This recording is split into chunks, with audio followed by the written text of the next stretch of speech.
Good morning, leaders. I am Geraldine Obelio from Group 4. So my topic is about introducing who is Lawrence Kohlberg.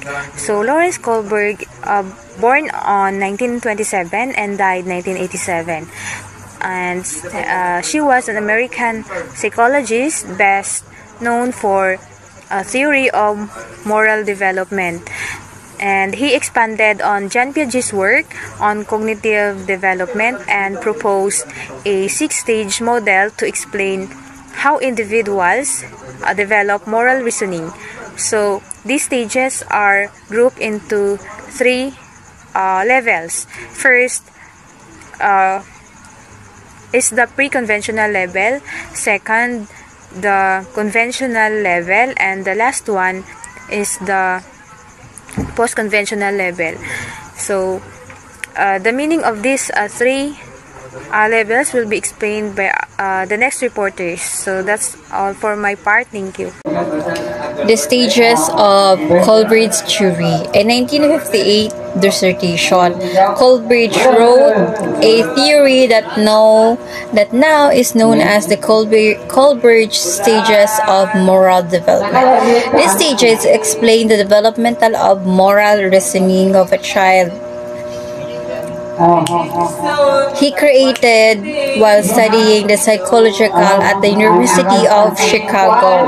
So his theory was inspired by the work of John Piaget or whatsoever. And he fascinated with the children's reaction to the moral dilemmas. So here are the examples of the Kohlberg's theory of moral reasoning. So, in the stages of moral development, nahahati yun sa tatlo, which is the pre-conventional from 3 to 7 years old. Your moral reasoning niya is based on the reward or the punishment that the kid received. So, yung pakalawa is yung conventional from 8 to 13 years old. Yung moral reasoning niya naman is based on the the external ethics. So, yung last is yung post-conventional from 14 until adulthood. Yung moral reasoning niya naman is based on the personal ethics. So, dito nagsisimula or sa mga 40 years old nagsisimula or dyan sa mga age na yan nagsisimula yung mga personal interest ng mga bata kung ano talaga yung gusto nila or yung pangarap nila sa buhay. Or like, kung ano ba talaga yung gusto nila sa buhay. So, sa pre-conventional, dito nakapaloob is yung avoiding punishment or yung self-interest. While sa conventional naman is yung low good boy attitude or good girl attitude and the law and order of morality nila. While sa post-conventional naman, which is from 14 until adulthood, dito nagsisimula yung social contract and yung principle nila as a child or as a human being. So, according to the source na nakita ko sa internet, and Kohlberg's level of moral developments are, yun nga yung sinabi ko kanila. Yung tatlo, yung pre-conventional, yung conventional, and yung post-conventional level. So, sa pre-conventional, the children accept the authority or yung tinatawag nilang moral code of others. So, if an action leads to punishment, it must be bad. So, while the conventional naman, the children believe that social rules and the expectation of others determine what is acceptable or unacceptable behavior. So, while sa post-conventional level naman, here is the what is right base of an individual, understanding of universal ethical principles. What is considered morally acceptable in any given situation is determined by what is respond most in keeping with these principles. So Kohlberg's theory holds that moral reasoning, which is the basis for ethical behavior, has 6 identifiable developmental constructive stages, each more adequate at responding to moral dilemmas than the last. So, tulad nga ng sinabi ko kanina, tulad ng mga nabanggit ko, that was according to Kohlberg's theory. Yun lang po. Thank you. Pre-conventional morality is the earliest period of moral development. It lasts until around at the age of 9.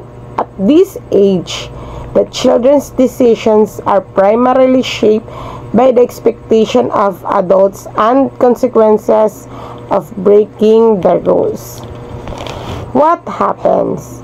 At the pre-conventional level, morality is externally controlled rules imposed by the authorities. Figures are conformed to in order to avoid punishment or to receive rewards. This perspective involves the idea that what one can get away or what is personally satisfying. And the pre-conventional morality is divided into 2. First is acting to avoid punishment, and number 2 is acting further one's own self-interest. Next one is the conventional. The expectations of society and society's law are taken into account in a decision about a moral dilemmas. To a person in this stage, good means nice. One's behavior is determined by what pleases and is approved by others. The individuals strive to support rules that are set forth by the others, such as parents, peers, and the government, in order to win their approval or to maintain social order. I am Shekinah May Aikar, reporter number 3. Stage 3, the good boy and nice girl. Orientation behavior is determined by social approval, and the individual wants to maintain or win the affections and approval of others by being a good person. Consider a teenager who follows the school rules, like for example, teenager who follows the school rules and dress code. At the conventional level, the teenager may follow the rules to avoid being reprimanded and teacher and to fit with per expectation. We might also believe that the following these are rules help to maintain an order and unity at school. The teenager is not thinking about what is right or wrong in abstract sense, but it's concerned with law. Their actions align with societal expectations and maintaining harmony with authority figures, teachers, parents, and peers. In summary, at the conventional level, moral decisions are motivated by a desire to fulfill social rules, earn approval, and maintain level order in society.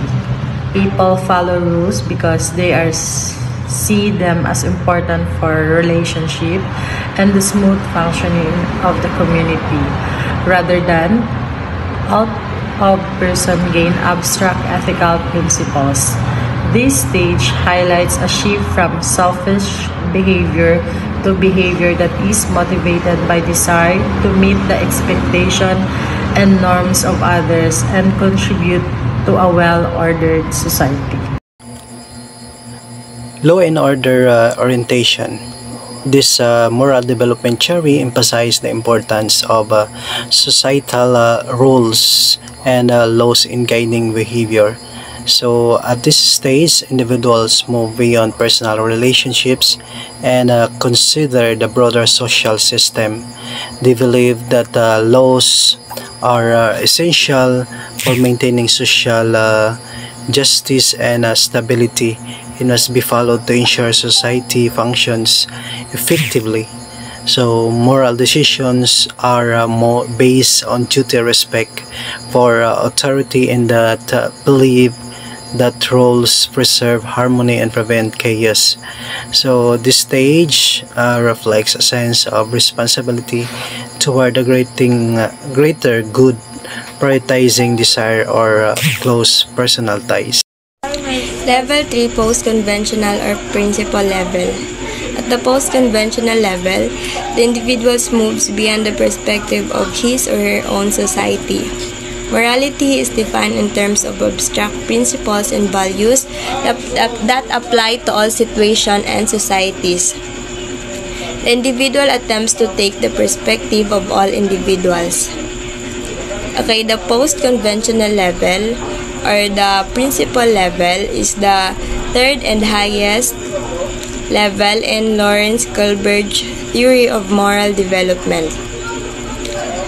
This level is characterized by individuals making moral decisions based on abstract principles and universal ethical standards rather than relying on societal rules or personal interest. Okay, so people at this stage are guided by principle of justice, fairness, and the right of individuals. And they are capable of critically evaluating societal laws and norms. Okay, sa madaling salita, si post-conventional level is the moral decisions nakabase sa personal na pagkakaintindi natin ng tama or mali. Hindi lang sa tinuturo ng lipunan, mga authorities, and sa religion natin. So, ang mga tao sa level na ito is kayang magtanong, mag-isip, and magpasya ng mga desisyon na mas malalim and hindi nakabatay sa kung ano ang tinatanggap ng mga nakakarami. Okay, for example, choosing to help a homeless person. So, kunwari, may nakita kang tao sa daan na homeless, clearly, kailangan niya ng makakain and also shelter. So, meron kang mga limited resources, but meron ka ding desisyon kung tutulungan mo ba siya or hindi. Yun lang. Stage 5, Social Contract Orientation. Number 1, we have justice. He determined that the process of moral development was principally concerned with justice and that its development continued through the lifespan. So, it means ang moral na pag-unlad ay umiikot sa konsepto ng ustisya. Ang ustisya ay batayan ng moral na pag-iisip at paggawa ng desisyon. Habang tumatanda ang isang tao, ang kanyang pag-unawa sa ustisya ay lumalalim, nagiging mas katarungan at mas isinaalang-alang ang kapakanan ng lahat. Individual rights determine behavior that individual views laws and rules as flexible tools for improving human purposes that is given the right situation. There are exceptions to rules when laws are not consistent with individual rights and the interests of the majority. They do not bring about good for people and alternatives should be considered. So, sa madaling salita, ang karapatan ng individual ay ang pangunahing salik sa paghubog ng kilos o pag-uugali. Ang mga batas at patakaran ay dapat ituring na bagong kasangkapan o maaring gawing mas makatao depende sa sitwasyon. Kung ang mga batas ay hindi tumutugon sa karapatan ng individual at interes ng nakakarami, kailangan isaalang-alang ang alternatibo para makamit ang mas makatarungang resulta. Next, we have Stage 6, Universal Ethical Principle Orientation. According to Kohlberg, this is the highest stage of functions. However, he claimed that some individuals will never reach this level at this stage. This appropriate action is determined by oneself, choosing ethical principles of conscience, These principles are abstract and universal in application. This type of reasoning involves talking the perspective of every person or group that could potentially be affected by the decision. According daw sa Universal Ethical Principle Orientation ay ang pinakamataas na antas ng moral na pagdesisyon. Dito ang mga tao ay gumagawa ng mga desisyon batas sa sarili nilang mga prinsipyo. Ethical na hindi lamang nakabatay sa mga batas o panlipunan, kasunduan, kundi sa mga universidad na prinsipyo ng katarungan, karapatan at pantay na pagtrato. Good morning everyone, my name is Sabrina Ilangong. The assigned topic for me is Universal Ethical Principles Orientation. According to Kohlberg, this is the highest stage of functioning. However, he claimed that some individuals will never reach this level at this stage. At this stage, the appropriate action is determined by one's self-chosen ethical principles of conscience. These principles are abstract and universal in application. The type of reasoning involves taking the perspective of every person or group that could potentially be affected by the decision. So, in this stage, people consider the perspective of everyone who could be affected by their decision. They may break laws they disagree with without caring about the consequence.